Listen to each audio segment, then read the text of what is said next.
श्री गुरु तेग बहादुर साहिब के 350वें शहीदी दिवस को समर्पित पंजाब सरकार की श्रद्धा और सत्कार से भरपूर पहल। पंजाब के 23 जिलों में गुरु साहिब के जीवन और बलिदान को दर्शाते light and sound show Srinagar, Gurdaspur, Faridkot और तख्त श्री दमदमा साहिब, तलवंडी साबो से अनंतपुर साहिब तक 4 महान नगर कीर्तन तथा 23, 24 और 25 नवम्बर को अनंतपुर साहिब में होने वाले भव्य समागमों में मुख्यमंत्री सरदार भगवंत सिंह जी मान की ओर से सभी को नतमस्तक होने का हार्दिक अनुरोध। आइए अपनी अटूट श्रद्धा और सत्कार के साथ इन समागमों का हिस्सा बने।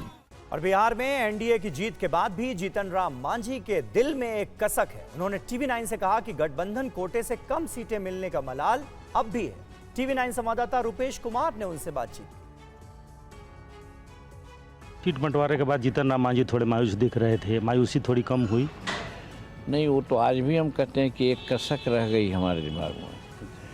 हम कोई अतिशयोक्ति की बात नहीं कही थी कि हमको 50 दे दीजिए, 100 दे दीजिए, और आज है कि 40 पर 45 पर लड़ने वाले लोग ले आए हैं 5% वोट, 6% वोट, तो कहते हैं कि 6% वोट आया।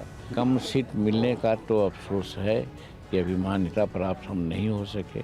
अगर 15 सीट की बात हमने की थी और 2020 में स्काई ट्रैक्ट हमारा था 60% एंड एबव का, अगर होता तो 7 में जब 4 हम हुए थे तो 14 में 8 हो जाते, तो 8 हो जाते तो मान्यता प्राप्त हो जाती हमारी। एक सवाल, प्रशांत किशोर अभी कह रहे हैं कि वोट खरीद कर सरकार मतलब बना रहे हैं, या इतना जो प्रचंड बहुमत मिला है ये वोट खरीद कर मिला है?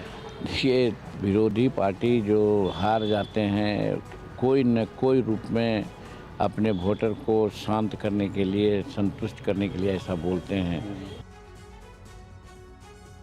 और पटना में नए विधायकों के लिए बन रहे नए बंगले भी। दारोगा राय पथ पर 3 फ्लोर के नए बंगले बन रहे हैं। विधानसभा सीट के मुताबिक ये बंगले बनाए जा रहे हैं।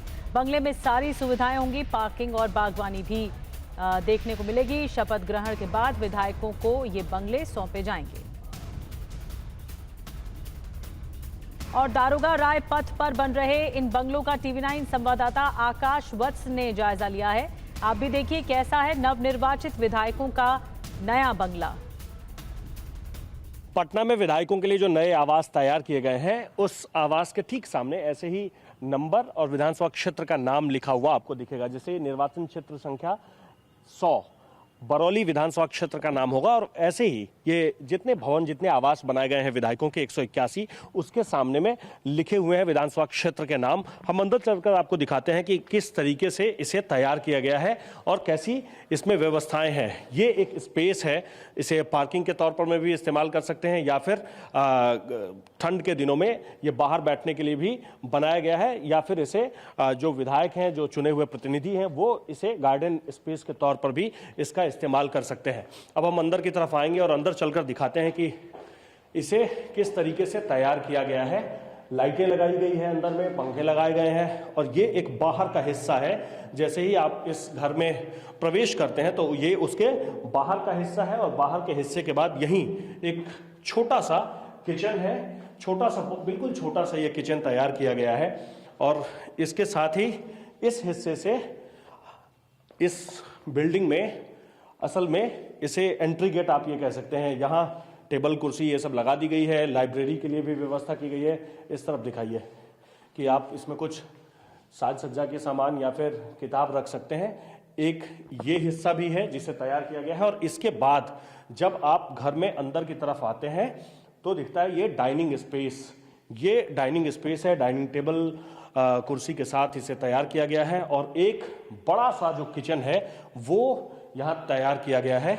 इस किचन को दिखाइए, ये बड़ा सा किचन तैयार किया गया है, फर्निश्ड किचन है, चिमनी भी लगा दी गई है, और इसे बिल्कुल फाइनल टच दे दिया गया है ताकि जब इसमें विधायक शिफ्ट करें तो उन्हें किसी तरह की कोई दिक्कत ना हो। और ये ठीक ठाक स्पेस है किचन में। और इस किचन के अलावा जब आप बाहर की तरफ निकलते हैं तो उसके ठीक बगल में यहाँ पर में ये डाइनिंग स्पेस है। और डाइनिंग स्पेस के अलावा ये एक बड़ा सा हॉल है जिसमें सोफे वोफे लगाए गए हैं, और सोफे के साथ ही यहाँ पर टेबल, और इसके ठीक सामने वो बालकनी का हिस्सा है। और बिल्कुल जैसे आप ग्राउंड फ्लोर पर देख रहे हैं वैसे ही फर्स्ट फ्लोर पर में भी है, लेकिन जब सेकंड फ्लोर पर आप जाते हैं तो सेकंड फ्लोर पर इतना स्पेस नहीं है। सेकंड फ्लोर पर स्पेस थोड़ा कम है, वो सर्वेंट क्वार्टर के हिसाब से बनाया गया है। ये एक बड़ा बेडरूम है।